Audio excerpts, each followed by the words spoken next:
Okay. You can see me okay? Perfect. Yes, nice to meet you. Nice to meet you as well. How's everything going? It's good. It's busy. I'm about to, I'm right in the middle of launching. I've been part of a book before, but this is my first book. And there's a huge learning curve. Oh yeah, I'm Well, just sure. lots of pieces. And you want to, before you push that button for Amazon to launch it, you want to make sure that everything is all good, and so I'm kind of in it's kind of this week because I'd like to launch by the beginning of next week in time for Valentine's Day. It kind of seems perfect timing. So Yeah, absolutely. How many? I'm just curious.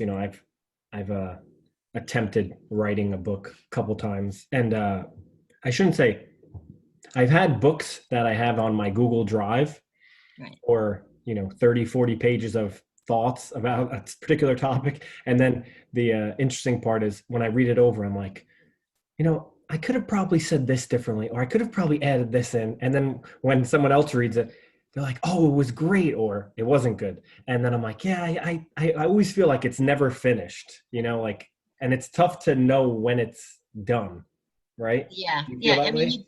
you do have to come to that place, and I think, well, this was actually written with a former client, and who I kind of took her on, it's the story of the journey, the inside, kind of the roadmap and inner journey of becoming available to love and be loved, somebody who was successful in her life in many ways, very beautiful woman, and yet deeply confused about why she couldn't seem to create healthy love and partnership in her life. And so, we kind of wrote it where, it's her story. But, this was a 3-year pregnancy. I mean, it wasn't just overnight. Yeah. And and having a really good editor really helps because, I found somebody wonderful to work with. And then she came back and said, okay, I need at least 30,000 more words. And so then we took another 8, 9 months. And so, it just but also just getting that feedback. And then I had several colleagues look at it and just kind of say and got feedback, and because I was to get endorsements and all that. So over time you kind of just feel like, okay, yeah, Yeah, this is it's good. done. I said it. So So Prim, I know my sister, my mother have been introduced to your work in general, and I wanted to know, just to start off, for those of you that are listening or watching that don't know about Prim, like how did Prim get started? How did the website Prem Glidden come to be? How did you, as a counselor, an advisor, almost a life coach, really begin? And where does it begin? Where does Prim begin? okay. Well, I think as always, we always, life experience all kind of comes together and begins to culminate, especially as we get older, we kind of see, oh, this piece just matters. And, and Prem is actually a spiritual name. And so I was a young seeker. By the time I was 18, I was, back I was in the 70s, and I was hitchhiking and seeking, right? I was in college and thought, okay, what I need to learn isn't here. So I started on a path back then, and studied with many teachers. By the time I was 21, I was living in an ashram and was given the name Prem by one of my teacher, who, Prem means love in Sanskrit. So, so I think, it begins, as we begin to seek, right? And you're curious. And so for me, that my journey kind of began back then. I'm just And curious, to not to prevent yeah, any further discussion, but what made you want to start that in the first place? Because I'm sure there's many young folk in general who go into, especially now in life, it's like there's just a pre-planned, step as to, hey, once you get out of high school, you're going into college, and you had gone into college, I'd assume, and then, or yeah, if not, I but did then for about a year and a half. Yeah. what led you to wanting to dovetail and Well, it's interesting because I just always had an amazingly strong guidance system, a sense of what I needed to do. And I grew up in an Orthodox Jewish family, and I was the only girl. All my grandmother had 9 grandchildren. I was the only girl, so you can imagine the expectation and hope of that. And I was a little bit, I think, I mean, they loved me, but as I became a teenager, I was a little disappointing because I didn't get, I always kind of was this person who, I don't know, you know, I was always very idealistic, but I just didn't get why somebody couldn't be my best friend because they were Black or Baptist. Honestly, it just never, I couldn't reconcile that, and questions were not welcomed. And so, you know, from a young age, it's kind of like it wasn't that there wasn't duality. I mean, certainly I knew that it would devastate my parents for me to leave college, but I felt like I didn't have a choice. And so, you know, I always had that sense of something calling me, and that I could not ignore that sense of it. And it was never an intentional, oh, I want to hurt you, or I want to, you know, I want you to, you know, I actually wanted to, you know, to be very happy with me, but I couldn't seem to reconcile it, and I couldn't not be me. Yeah.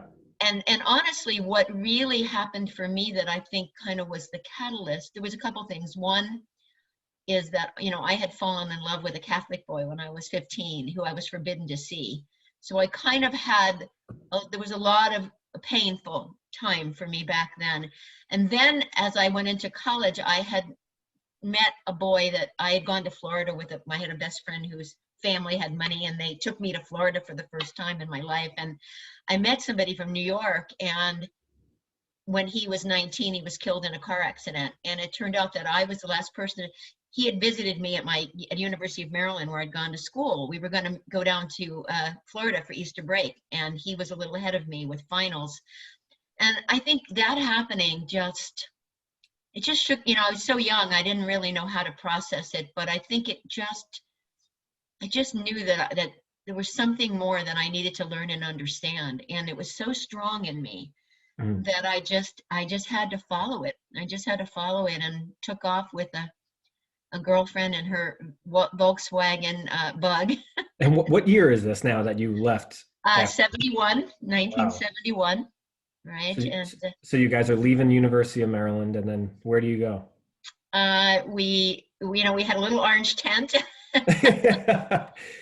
And we headed south first, and then we kind of went down to 95 to I-10 and started going across. And then what happened is, about the third night, we were camped at Lake Houston, which was a place, you know, we had a little tent set up, and there were these 3 guys next to us who invited us over for some veggie stew. And one of them had a hair down to his waist, red hair, and you know, I was 19, he was 29. This is definitely the 70s, you can tell. and he had literally been a successful restaurant owner who dropped out and took on the name Animal because he decided that he was going to love all beings. Okay. And that night he talked to me about just love. And honestly, I actually became a vegetarian. I've been a vegetarian / now vegan since 71. So I guess now it's about 50 years. 50 years, yeah. But so what happened is, then that night, and he was 10 years older and very much on a spiritual path. So he was almost like my teacher at that point. And he started talking to me about, you know, I never heard of things like reincarnation, or I never even heard of vegetarianism until, you know, I was so sheltered. So he started opening my world up, and we ended up traveling and camping on a beach down off the coast of Texas. You could live on the beach back then. And, you know, so I definitely had a very 70s experience. And my friend he was with one of the other guys, and then eventually the car died, and we were just hitchhiking. And, you know, honestly, back then it was so amazing. You know, you would be at a spot with 30 other people, and everybody kind of singing, and it sounds like, you know, but it was real. And they'd say, hey, it's your turn. And people would stop, and parents would pick you up and say, you know, my kids are out there. So they'd take us home and feed us and give us a little money. And, you know, these are real stories. And so so that kind of began my spiritual journey. And by the time I was 21, somebody that I had met through those travels, that relationship lasted a while. And then I went back to Baltimore and actually went back to school to go to nursing school, Mhm. because, I felt that calling to be of service. And during that time, a friend of mine had moved into this yoga ashram and said, you got to check this out. And one of the things that did happen to me after David was killed in the car accident was that I had gained a lot of weight. I mean, we're talking about 70 pounds. I was over 200, and I couldn't even barely sit cross-legged. But I went to this yoga center, and there was just something there. Again, Mhm. that experience of, okay, there's something here for me. And I started going. And back then, if you wanted to move in the ashram, you had, they did a morning practice every day at 4 a.m. and Wow. you had to be there. You had to come for 40 days before you were allowed to even move in. And I literally moved across town to be near the ashram, and I started going. And again, it was just something inside that said, this is your path. And you can imagine, I mean, living in the ashram meant that you were, I don't know if you've seen Sikhs, American Sikhs around, but that was the ashram, and white in a turban, which, as you can imagine, didn't go over great with my family. But I'm just curious, was this spiritual awakening a religious one too? Like the search for, like you were in college and it was like, hey, I don't know what I believe. I was raised Jewish, and I don't know if I believe in God. Or was it spiritual in the sense of after the death of David, you felt like there's something more to life for like my own happiness, or a little bit of both? it religiously, I think for me, the reason the ashram resonated is because one of the beliefs of the ashram, I mean, I think I always believed in God, creator, but for me, I never had a sense of something separate than me. Mhm. And again, I couldn't have put that in words, but that was just a sense that I had of life being an extension and all of us being this expression. And Yeah. so the ashram, it reflected something that resonated with me. And Mhm.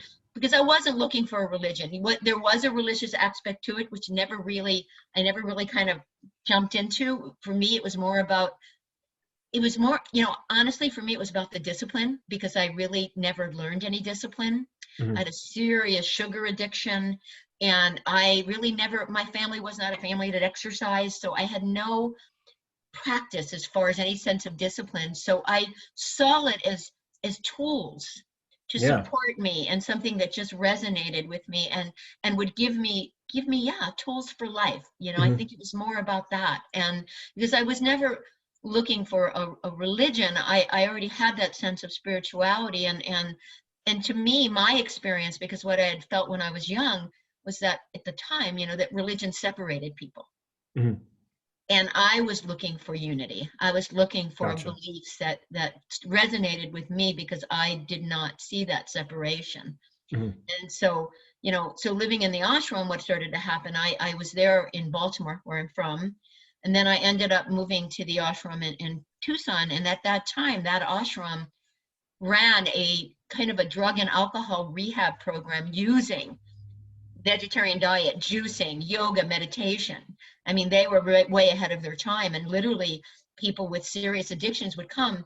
And it was recommended to me, because of my own addictions around food, and to go and spend time there. And I had just finished nursing school.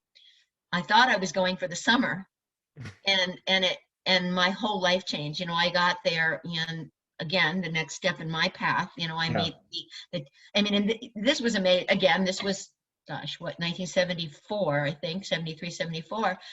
And they had purchased an old fraternity house on the University of Arizona campus, and there were 65 ex-hippies living in this house, getting high now Wow. on yoga and meditation. And the director was a total yogi. And I remember going in there, and he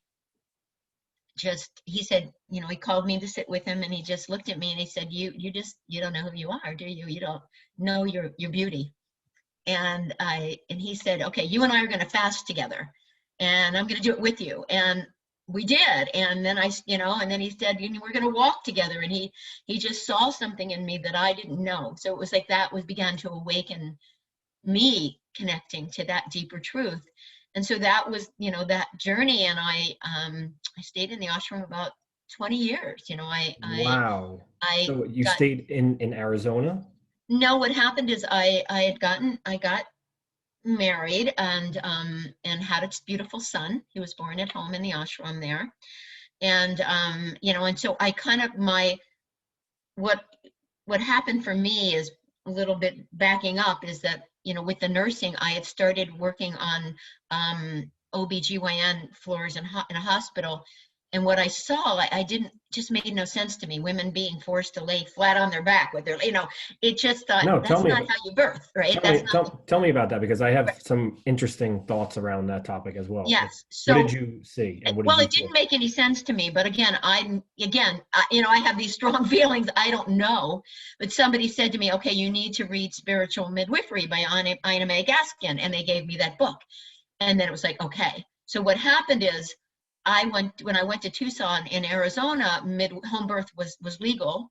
So I got certified as a Bradley instructor. I started teaching prenatal yoga, and I started supporting women in birth and walking and being present to having spiritual birth.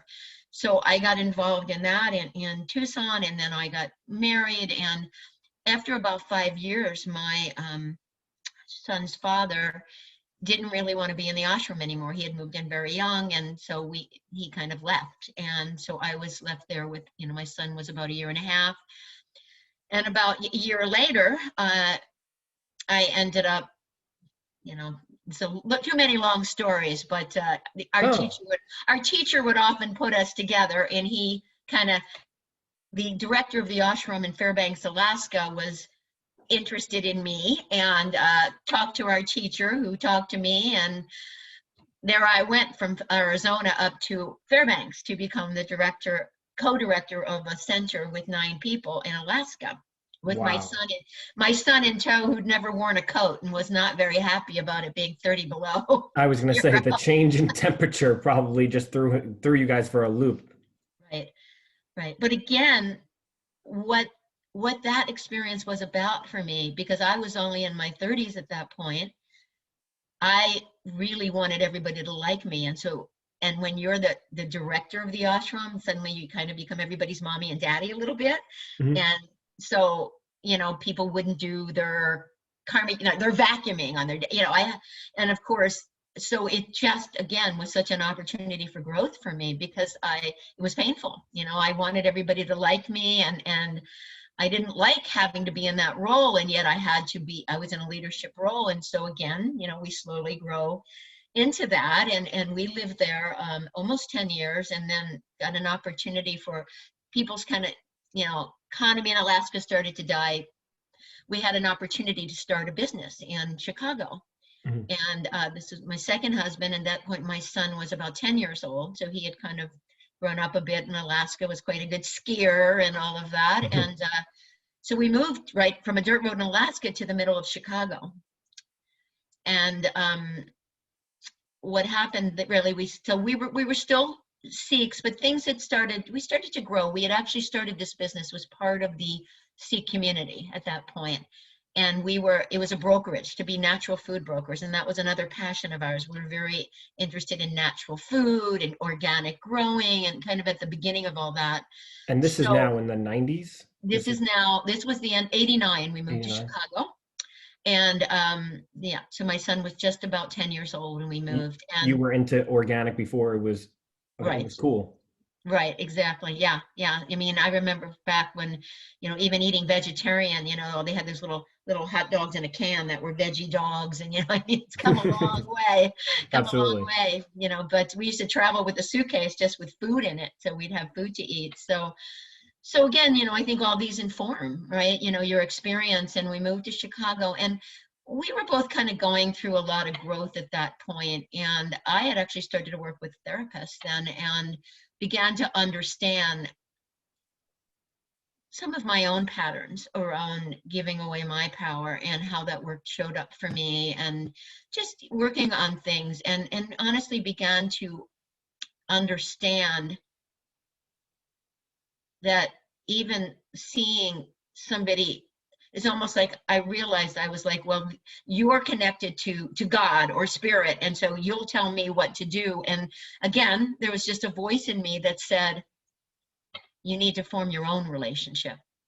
And so it was just time to make a change. And my husband and I at the time were very much on the same page. And so we we went to Mexico for a month with our son and said, okay, here's what we're thinking about doing. And we still have the same values as a family, but we're not going to really be part of the ashram family anymore. Although, many of my close friends still are, some are still there, some are not. But now, was it the leaving of the ashram a like point where you just felt like, hey, I think I can create this own relationship with? Yes, and I mean, there were things that we began to see that we didn't feel comfortable with. And, and I don't need to go into all that, but, again, I think sometimes it's part of your awakening. So things kind of come and you kind of know, I'm not resonating with that. So we just were like, okay, and a lot learned, a lot gained. I mean, I still, I taught Kundalini yoga for many years and I still practice myself. And so, you kind of know, okay, time to grow in new ways. And so that's kind of what happened. And so we ended up starting this business in Chicago, and I had planned to do my midwifery there and healing work. I'd always had a very intuitive sense in it with energy, and which is why delivering babies was very natural to me. And so but when I got to Illinois and Chicago, I found somebody to work with, but we were literally told if we didn't cease and desist, the AMA is very strong there. So clearly, again, guided to get involved in this business with my ex-husband. And again, the opportunity for me to see that I actually had skills that I didn't know I had. Isn't that unbelievable though, that, you are skilled in a certain, I guess, craft, and then the American Medical Association is like, hey, well, we can't quantify this, so you got to stop. And did they actually reach out to you? I mean, phone? Oh, yeah. Well, they said that basically a federal agent called and asked about having a home birth, and then basically told us that if we didn't cease and desist, we were going to go to jail. We both had young child. She had a young boy, and so did I. So, it was what it was. And I mean, I think people are scared of what they don't understand. And absolutely. But as the way I look at it, I always feel like for my own path, okay, so suddenly I'm an owner of a business, co-owner. And my ex-husband was very entrepreneurial, but my father was he just went to work every day, came home, and his life was family. And so it was a new experience. I had no idea, not only was that I was actually good at sales when I believed in something. Yeah. But absolutely. that I had a lot of skill. And I actually they offered at the university there at that time, you could get what was called a CBA, which was like an MBA for those that already had a business. It was a certificate. And for a year, I went every weekend to learn, because it's almost like you don't even know what to vision, right? You don't even know what you don't know. And so again, this opportunity, I mean, by the time we sold our company, we had 74 employees. We were in 42 states. So we really grew that little business that started with the two of us. That's amazing. His brother came and began to support us. And so again, you kind of see like all these experiences that kind of build on that leadership. And then what happened for me is then at a certain point, just the marriage was ending, and he decided to move on. And we sold off a bunch of the company. I kept part of it. And that was, I guess, about 17 years ago. And so I was in my early 50s. And I just thought, all right, now I'm going to go back and really do work that's called my spirit, really be on purpose with my work. I felt that. And so I started. Did you feel that in those years in the business, it sort of took a back seat in a way? I'm sure it does. I mean, I've been there before. And I was honestly, I loved our business. I loved being in the natural food industry. I mean, honestly, the first time we went to a natural brokers meeting, they were all eating cold cuts, and we were like, we're going to make a whole lot of money doing this, because these don't even eat food. So, right? I mean, we were like, Yeah, yeah, we were in our element. We were calling on co-ops. They were like our friends. yeah, So we were like the ex-hippies, yeah, right? Who yeah, were yeah. calling on. So for us, I mean, I loved it. It was a lot of, I mean, I kind of even miss a little bit that natural food industry. I mean, it's changed a lot, but Absolutely, back then there were a lot of the independents. And so it was a wonderful time. I knew many of the companies that you see when you go into Whole Foods. I knew the people that started those companies. yeah. And Now it's the natural foods industry itself is like it's purporting itself to be natural only because it's saying it's natural, and then confusing a lot of the majority of people who are actually looking for quote unquote natural. right. And understanding a lot, and some of the companies are still privately Oh, owned, but a lot absolutely, of yeah, yeah. right, but many of them have been bought. And look, Whole Foods just does, as far as I know, they have certain standards of what they're willing to take and all of that. But Mm. yes, absolutely. It's kind of like that catch 22, right? Absolutely, Because you want it to grow because you want more access for more people and more information and knowledge to more people. Yet at the same time, it does change the industry. for So sure. it's Can't have that it both ways in a way. exactly. It kind of changes it. So for me, it was just that timing. And what happened is I started to realize, okay, and I started feeling pulled back, and I started learning a lot of getting a little bit more back into healing modalities, and working, and I different techniques, and I was led to this one technique called Lifeline Technique that was developed by Dr. Darren Weissman. And it was interesting. It's a little of a crossover because it is working with energy and healing, but it's very specific to releasing the subconscious patterns that often show up as symptoms in our life. So it was kind of like what I realize now, a little bit of the bridge to the coaching work. So I Mm. started doing the Lifeline work, and a couple things happened at that time. Is that one is that I was after my second marriage ended, I found myself kind of confused myself. Like, okay, I'm really successful. I have a lot of understanding, and what's up? I don't recognize me when I get in relationship with with especially in a intimate relationship with somebody. I become somebody I don't recognize. I don't, what's that about? And I had that curiosity, and I put it out there. And the next thing I know, somebody I knew said to me, "You should read this book." It was around, I guess about then, about 2005, and it was called Calling in the One by Catherine Woodward Thomas. And I love the book because it really spoke to me about calling in me. Mm. And I was so inspired by that book that I said, all right, I have to work with this woman. I didn't know her. I never met her. She was in California.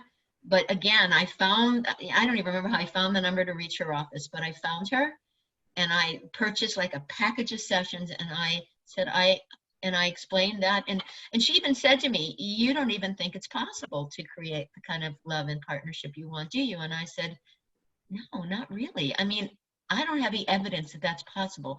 I mean, I had a whole story, like people tell me they love me, but I don't feel loved, right?" And Yeah, yeah. and and she just said to me, "Well, then will you just promise me not to be the reason why?" And I said, "Okay, I can do that.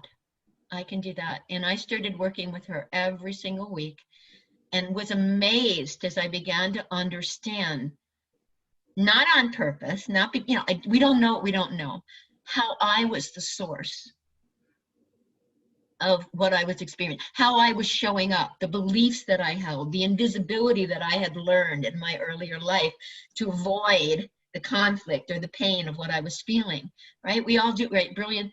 So what happened for me is then I was like, okay, this is amazing. And she said to me, well, at the time had a teaching partner she was working with, and she said, we're going to have a workshop.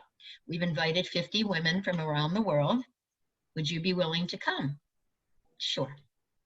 So I showed up that weekend, and there were about 50 of us in the room from all over the world. And that began my journey to not only study coaching, but to begin to eventually to become certified. And so over time, I became certified as a Calling in the One coach. And then I started learning more specifically around, they did work called Feminine Power, and working empowerment as an empowerment coach, and went through my certification in that. And then Catherine, who wrote The Calling in the One book, went through the end of her relationship, and you may have heard the book Conscious Uncoupling, but then she wrote that book. And so I became certified in that work. And honestly, what happened for me is what I learned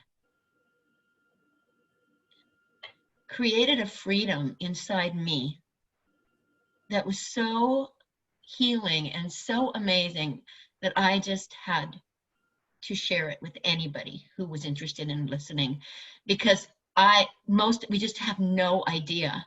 We have no idea how we show up, and we, inside of old identities, or inside of old belief system, and we're not even, and we have no idea. We want to build connection with people, and we end up building walls. We want somebody to see us, and we show up in ways that push them away, right? We don't know. And I certainly did not know. It's like, honestly, I say to clients all the time, the reason I know what's possible for you, because my life, is an epic miracle. Yeah. And I really believe that 100%. Yeah. Everything that has been, occurring, even from leaving of college to hitchhiking to the ashram to the other ashram to the business to divorce. Yeah, from 210 pounds to 135, all of it has let me know, right, that life happens through us and not to us. Now, certainly as children, look, this is not about that we're responsible for the bad behavior of others. Even as adults, there's a distinction. It's like we're never responsible for the bad behavior of others, but we're always responsible for the meaning we make about ourselves, for the story we hold, for how we feel. Because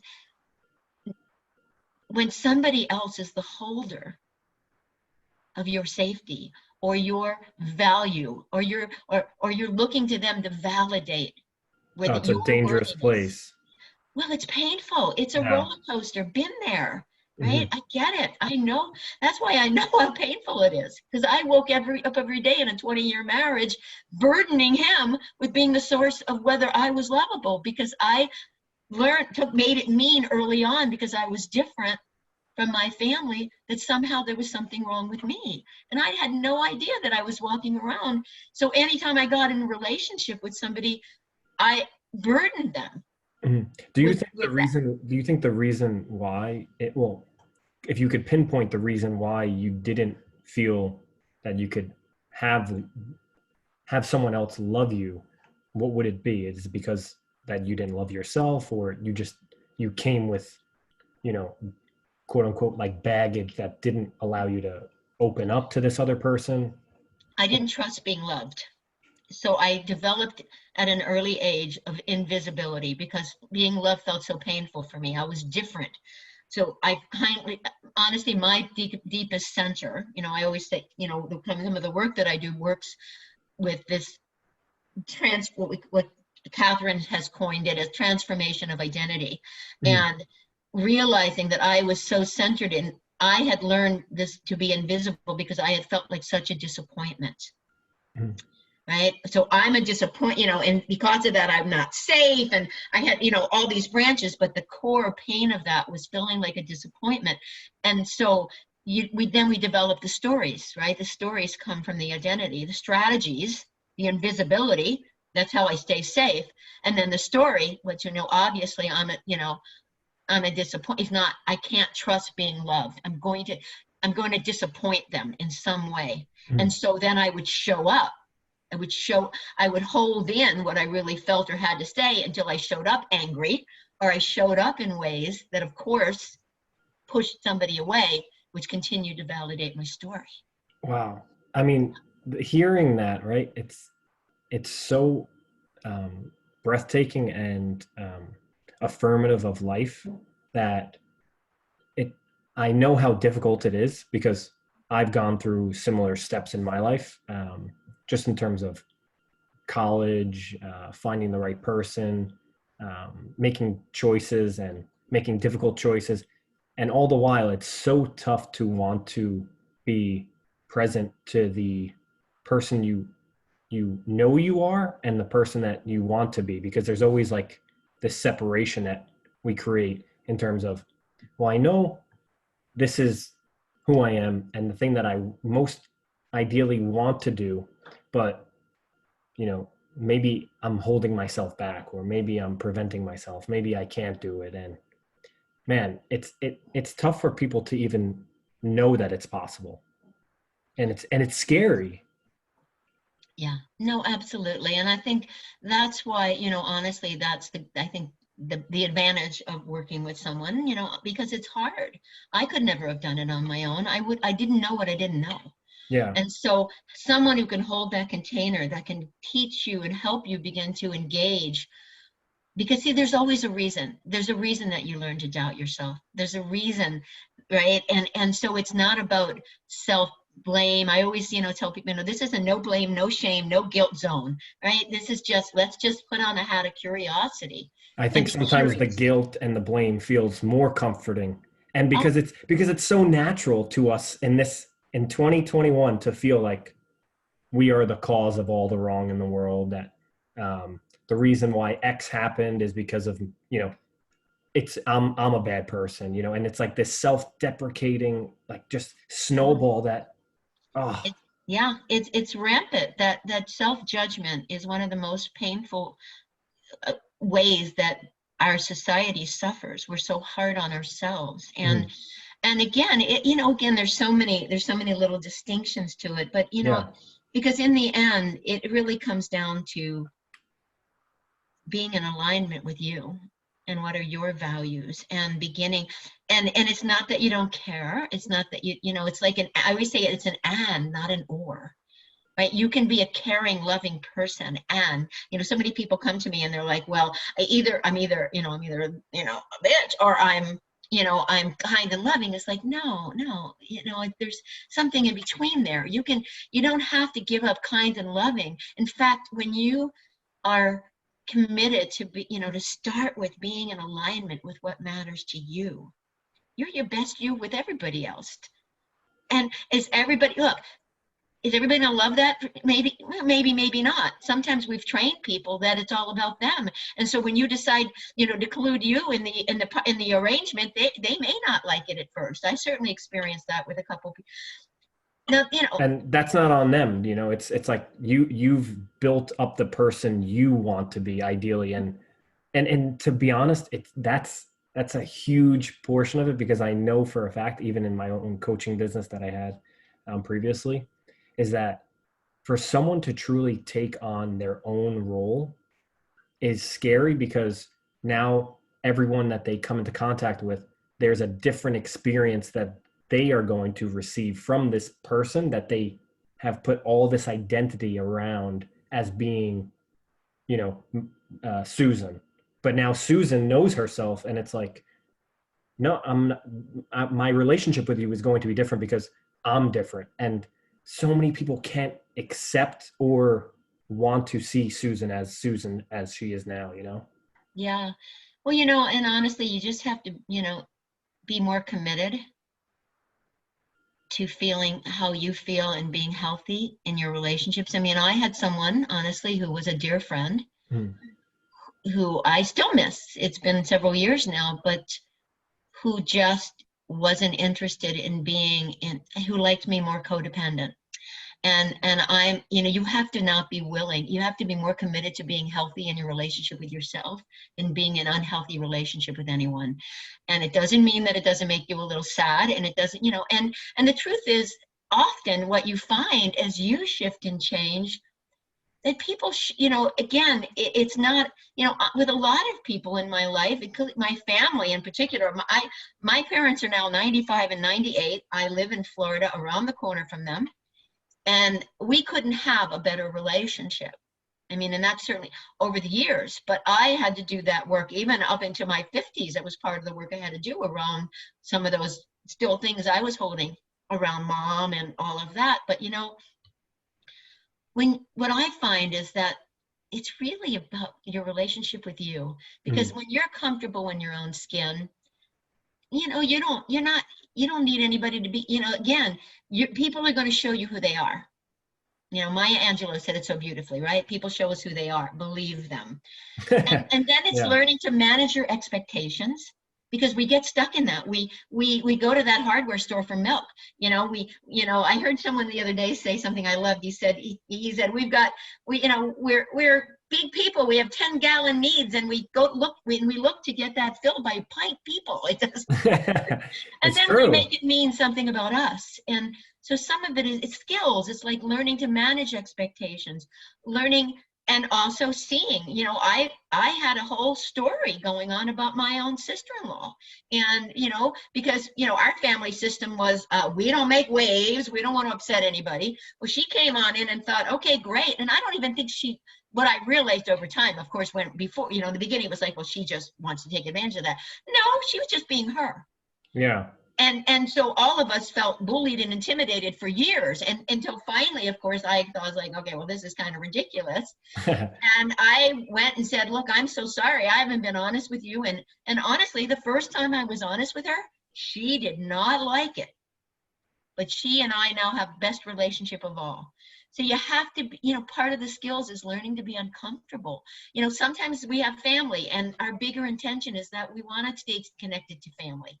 Yeah. And it may mean that, I've had people come to me and I can't visit my family because they're toxic. And it's like, well, but maybe as you grow and you change your expectations and you show up comfortable in your own skin and you're not needing anything from them and you're able to see them from a new, and absolutely, by the time we were done, she was visiting her family. Now, they were still who they were, Yeah. but she no longer was 5 years old visiting them, right? She was able to visit them as an adult and to understand, well, this is just who they are.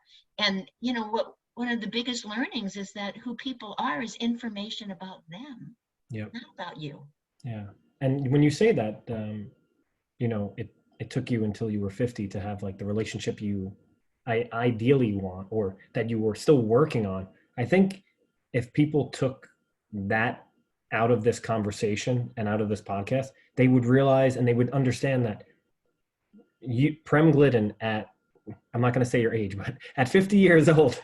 Yeah, well, I'm happy to say it. I'm 68 now. I earned every year. And me at 29, we tend to think that the learnings or the growth stops and we will just have it known to the world and known to ourselves that, yep, my job, my relationship, my kids, it's all defined. And then you're like, no, not at all. Because you're still, if you don't keep yourself open to understanding that life is entropy and disorder and chaos, you're going to fall prey to it. Fun. Oh, yeah, absolutely. Yeah. Right? All of those. And, it's a journey, not a destination. Right? It's an ongoing learning. Yeah. I mean, doesn't mean I hadn't done a lot of work, but I realized in my 50s that I still was surface with my mother. And so I was curious about that. Yeah. And I realized that I was still giving her power, right? And that I didn't need to do that. I was still judging her, that I was still judging that she was going to judge me. And I really had to look at that, and I had to, and yes, does it mean that I took a little risk? Sure. Yeah. And do I say everything to my mother? No, of course not, because why say something to somebody they're not going to get? But I'm me. Yep. And I'm me. And I had this belief that I couldn't be me. And once I realized that, I had to sit with that and say, is that true? And of course the answer to that was no. What's that based on? That's based on what she's going to disapprove. That's based on old stories. And I just thought, she might. She might. But it's worth. Well, is it worth the cost of not being you? I mean, that's what you get to. The cost. We have so many stories and reasons that we convince ourselves that we can't speak our truth. Look, I'm not. And most of the time with cost now, we don't think in terms of ourself as an actual, I don't want to say our mind, our emotions, our physicality comes at a cost depending on what we do and what we do with that. But we're most of the time we're concerned with actual cost, with dollars and cents, without actually thinking, well, what does that effect actually going to have on my psyche, on myself, of the identity I create? you have to be as choosy about your words as you are about the food you eat, the people you talk to, what you do. I mean, I always say, our words are our wands, right? And they have, we live in, even Einstein said it, we live in a vibrational universe. Mhm. And once you begin to understand that, it's just knowing, okay, what cause, what effect do I want to create? We co-create with life, and so it's becoming more deliberate and more intentional in that, and knowing that life happens through you, right? Not to you. And so, okay, so to me, it's like that awakening that says, all right, it doesn't matter where I've been. I didn't know what I didn't know. Mhm. The beauty of life is that every moment's a new now, Yep. and all of the power's in the now.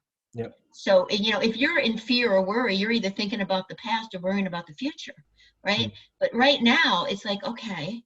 And the other thing is to understand the frequency of a problem is different than the frequency of solution. Even Einstein said that, right? And Mhm. so, and sometimes people come and they feel so stuck, and I just explain, you're so close. It's just that you're just staring at your problem, and you can't see. Solutions are all around, but you can't see them. That's Yeah, all that it is. It's you not can't that see the they're not forest for there. the trees. There's not that they're not there. And once we can kind of soothe, right, and work with that part, and kind of understand, What do you you know, think the issue is now with just in general that we don't like quiet and patience? I've had many clients, uh, hundreds if not thousands, who in this day and age they do not know how to cultivate silence, and in fact, silence kills them mentally because now they're left with their thoughts. And it's astounding to me that we're more concerned about being tuned in than being tuned out, because being tuned out means it's like an uncertainty. Have you come across this? And I mean, and even in meditation, I'm sure, you know, what explains that we don't want to be quiet? We're just always wanting to be consumed in a way. well, again, I think these are just strategies that we learn that, they say that it doesn't feel safe to be with our thoughts. And I think, again, I always say, do your work with a feather, not a hammer, and be gentle around it. It's just, I can tell you from down the road here that, it's one of the biggest things that I've learned. Like, we're all human. There's not one of us that can't look back and say, well, I could have done that better. Shoulda, couldas don't really serve us. I always say, no shooting on yourself, just, being, and I think what it is just, and yes, I find it all the time that, and because part of the work is that you have to allow yourself to get honest with what you are feeling before you can. And because once you've got to locate the feeling, you've got to locate, where am I centered and what am I believing that has me centered there. Yeah. And forming it's like, the work that I do helps people to form a relationship, because we all have these parts of ourselves. And so it's understanding it's just a part of you, not all of you, because people say to me, well, I don't do that here and here. And I said, I know it's very contextual. And yet often you will see that thread through many of your relationships, like, that thread that, I don't really speak up because I don't want them to be upset with me, or, and it's okay. It's like realizing, okay, let's first you name, okay, this is just where I've been. This is kind of, I always call it a tapestry. This is kind of the tapestry that I've created. And you have to be clear about that so that you begin to discern, when are you 29 and when are you 9? Yeah. When you say that, like the child in the person, how often has that come into conversation that in dealing with and talking with clients that they are their child selves at 50, 40, and isn't something difficult to ascertain and speak about? Um, well, honestly, it's a big, for the way that I practice, it's a big part of my practice, because often, no, because I'm able to help someone find that, and it always makes sense. Yeah. And so how I frame it, of course, as it just makes sense. It begins to make sense when somebody explains, like, okay, what's your pattern? And then, I don't, as a coach, coach is different than therapy, and that we don't spend a lot of time unpacking trauma from the past. I'm more interested in how does the stories you formed then, how are they impacting you now, right? And so I usually spend at least one intro session just getting a little bit of history, because then it always makes sense. Well, of course. And see, once I can say that to somebody, well, of course you would have developed that strategy. If somebody has alcoholic parents, or, of course you're going to develop certain avoidant attachment style, because it wasn't safe to attach, and once I can help them understand, then it's like that, doing it in that way so that you begin to understand, well, of course. Have you ever heard of Gabor Mate? I have heard that name. I don't know that much about, is it him? Yes, he is I believe Gabor Mate is a psychiatrist or clinical psychologist, who deals a lot with addiction. And his whole thing with addiction is the simple, I guess, understanding that addiction itself is, in fact, a way in which you want to experience an emotional feeling that in the past, or trauma in the past, has allowed you to replicate, the positive way. So it's like, what do you feel when you do, a certain type of drug, like a heroin? And it's like, some people say they feel like euphoric, they feel alive. And it's like, well, what in your life has made you feel not alive? And then you start to really dig out that, well, they grew up in a home that was very abusive. They had to run away. They never loved themselves. They don't look at themselves as here with a purpose. And the drugs that they go after are the drugs themselves that make them feel the way in which they've always desired. Yeah.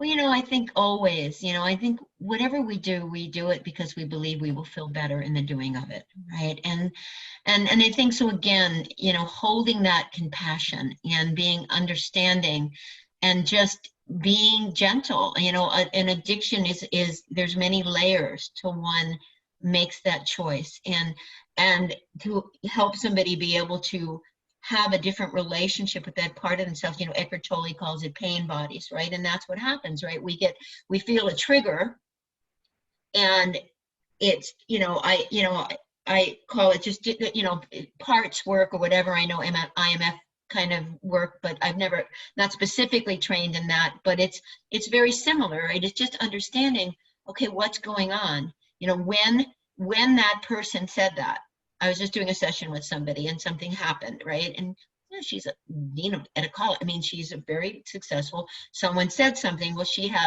there's, and often, like you said, people go right, and it feels right. And so it's breaking it down and saying, no, I always got to slow down. What did you feel in that moment? I felt really angry and outraged. Okay. Nothing more. You're right. Slow people down over and over Yeah. again, because most of us, and We're certainly going this 100 was, miles an hour a minute, and we're well, it just was like, true for me. yeah. You learn to avoid your feelings. I remember the first time I was asked what I was feeling. I didn't have a clue. Nobody had ever asked me.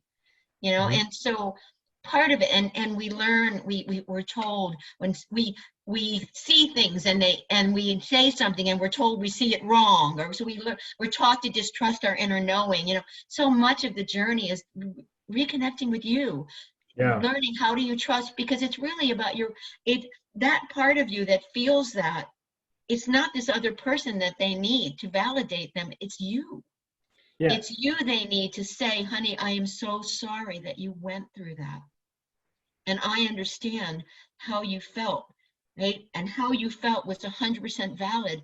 But the story that you told yourself about you, about other people, about life, that was what wasn't true. The story that said, mom's acting that way because I must not be enough. or I must not be worthy, or I must not be lovable. And that's where you've got to develop this relationship with this younger part of you. And often, there's different ages. When did we develop, right? It's like understanding so that you as the adult begin to hold those feelings without going into that story. Right? So it's like that's the journey, and it's like going to the gym. It's a muscle to build, because that's the go-to. When you feel that feeling, it immediately, that pain body's alive, and that's I'm not loved, and then you're reacting. You are responding from that 5-year-old or that 10-year-old, and you don't even know it. And so the key is to start to discern, wait a minute, when am I 10? Yeah.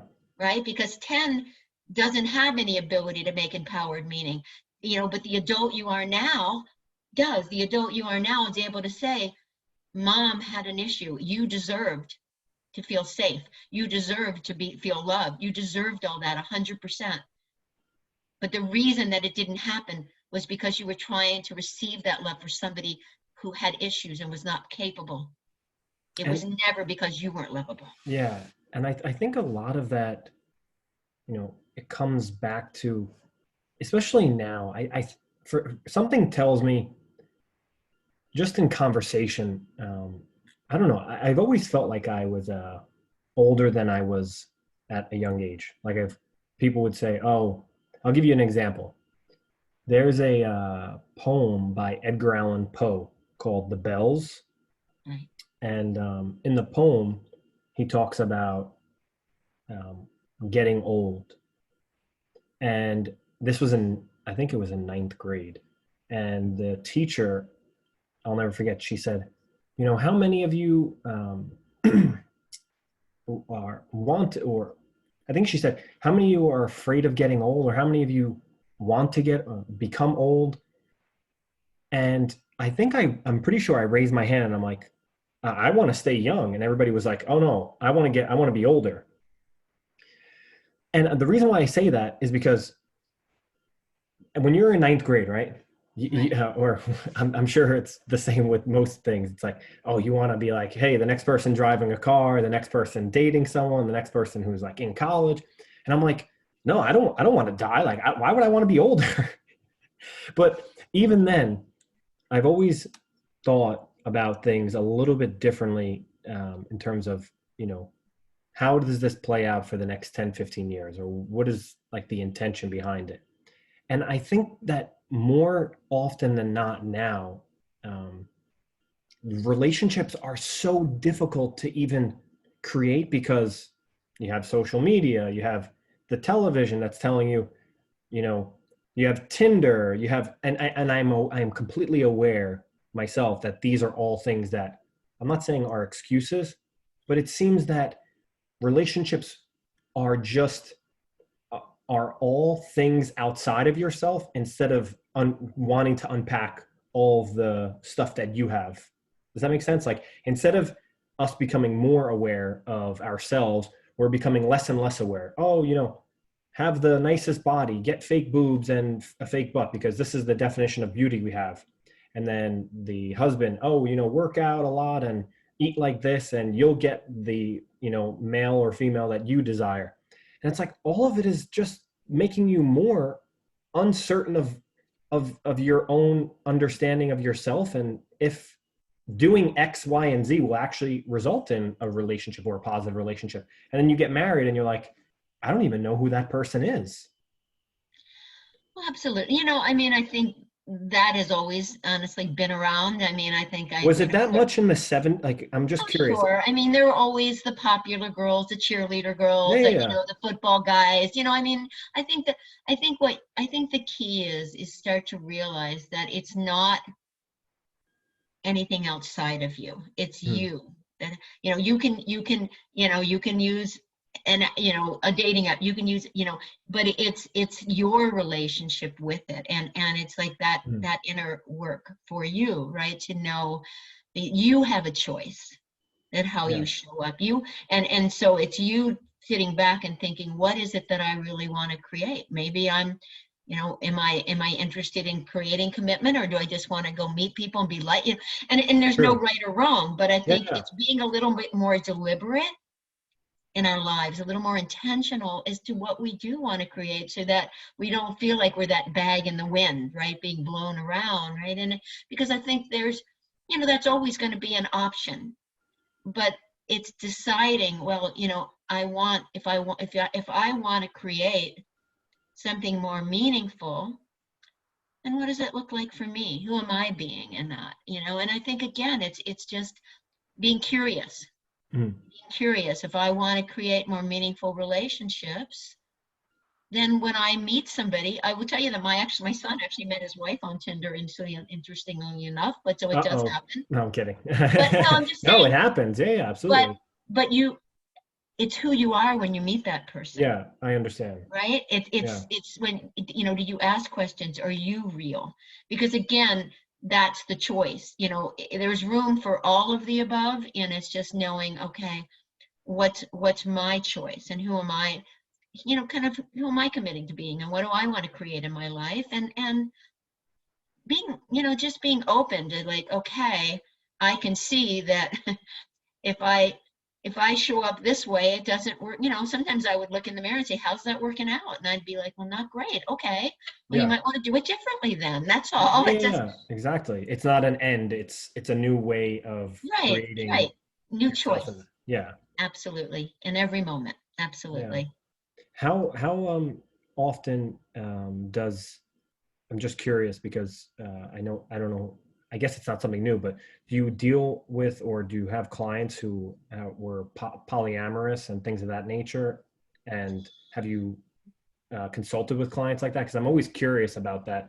I think it's making sort of a resurgence now, um, just in this day and age, or maybe it just never has gone away. But I'm always curious about that topic. Yeah, I mean, honestly, I never see it as my role to judge anyone's choices as long as they're in alignment with Oh, them, absolutely. And I mean right? by that, I don't mean But I do. I mean, I haven't had a lot, just, but I actually have had, certainly many, people who are polyamorous, people who, certainly many gay couples, both male and female. yeah, yeah. My attitude is, what is it that you want? What do you want to create in your life? And Mm, and helping you be in alignment with that. mm, So, yeah, I mean, I think, I've had a client who, actually used the pronouns we and they, was mm, kind of binary. So, I'm always open to anyone who, you know, honestly, and you probably know this, doing coaching work, if you're ready to claim your life, and, certainly someone who wants to still claim being a victim in their life, I'm only going to be able to help them so far, right? Because, you have to be kind of open, right? To understand where, look, and we all feel victimized at times. But as an adult, it's kind of realizing, okay, what am I believing, and how am I giving my power away? How do you think for, I mean, how do you think for people who are adults, and in your opinion, you would posit that being an adult means no longer being victim, correct?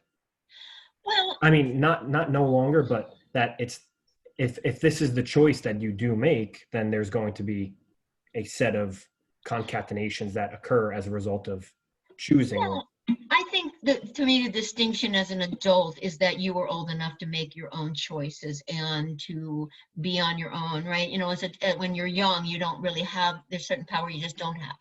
Mm, And so I always like to be really clear about that, you know children, and certainly when you're young, you don't know, but once you're able to be self-sufficient, where you're no longer needing, right? And it doesn't mean you don't need anyone, but you're self-sufficient as an adult, then, and I think, I don't, I certainly, I mean, we're all feel victimized from time to time, right? And so, but to me, it's being curious about that, because mm, when you believe that somebody else has to be different in order for you to feel better, you're kind of screwed. You can't control them, mm, right? And so that's what I mean by feeling victim. It's like when you yeah. feel like somebody else is holding power in your life. Mm, It's realizing, what am I believing that's giving away that power? yeah. Because there is no law of assertion, there's only law of attraction. Mm.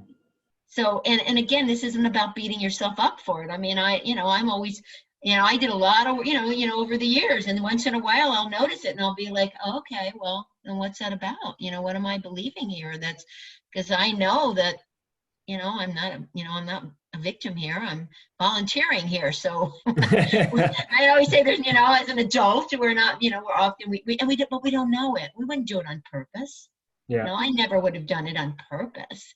Yeah. And yet, once I understood how I was the source and part of creating that, then I had the ability to do something about it. I mean, so that's what it's about. It's not about blaming yourself, or it's about understanding that once you can understand yourself, how, to be curious, how am I the source of this experience that I'm having?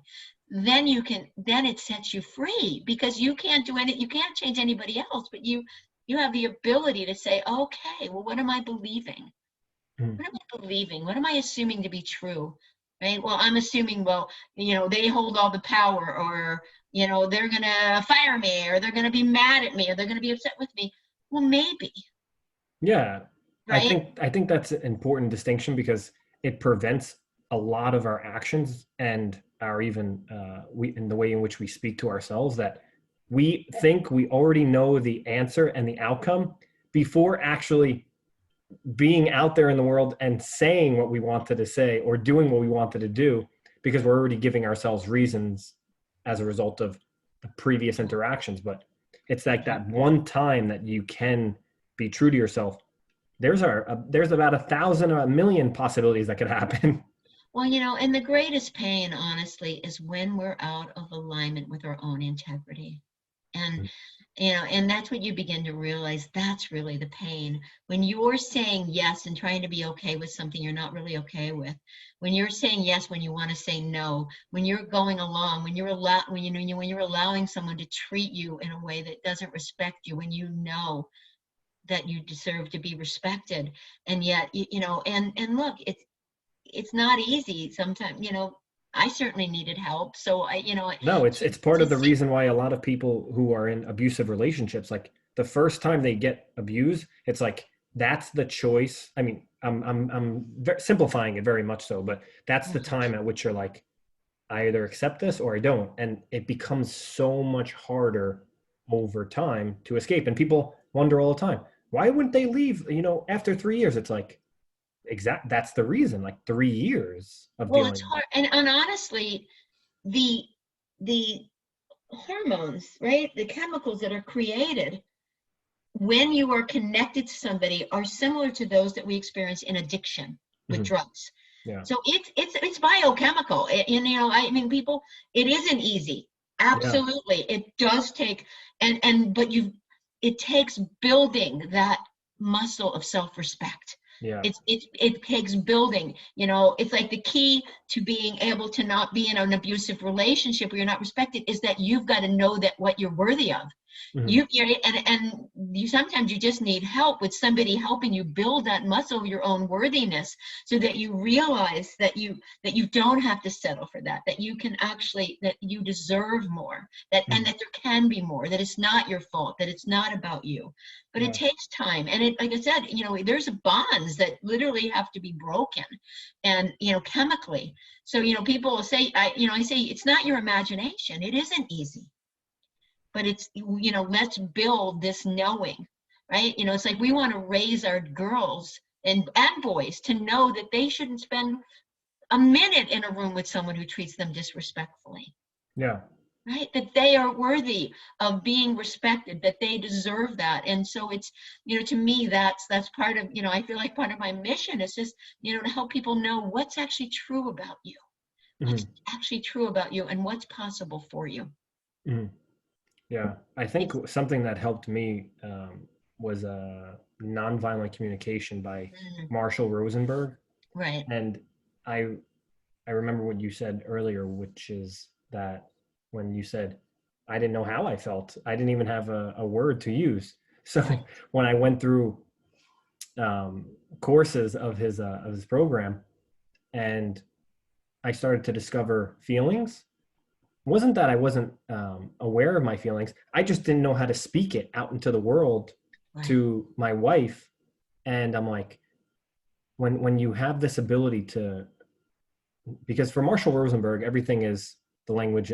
He says everything is the language of please and thank you, and that if you actually love someone, all you do when you're engaged with them, you want to speak the language of love, and the language of love is, if they love you, is you letting this person know how you feel, and if you let them know how you feel, and their actions don't change, then it's not that they don't love you, or it's the fact that then this person probably doesn't understand, or maybe you haven't said it properly. But if really things didn't change, then perhaps it's not the relationship, because the love that, now that you're saying, I feel sad when you do X, I would request that you do Y.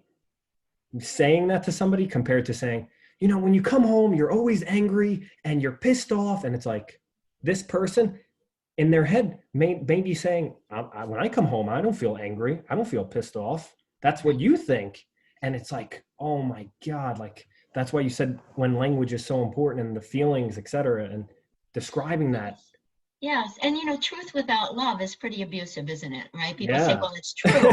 All right. And so, but it's Truth also without love. realizing, I always say, people say, well, they don't care about what I need. And it's like, well, have you ever really told them what you Yeah. need? Not from a place of shame, right? And the truth is, if you tell somebody what you need from your heart and they don't care, they're not your person.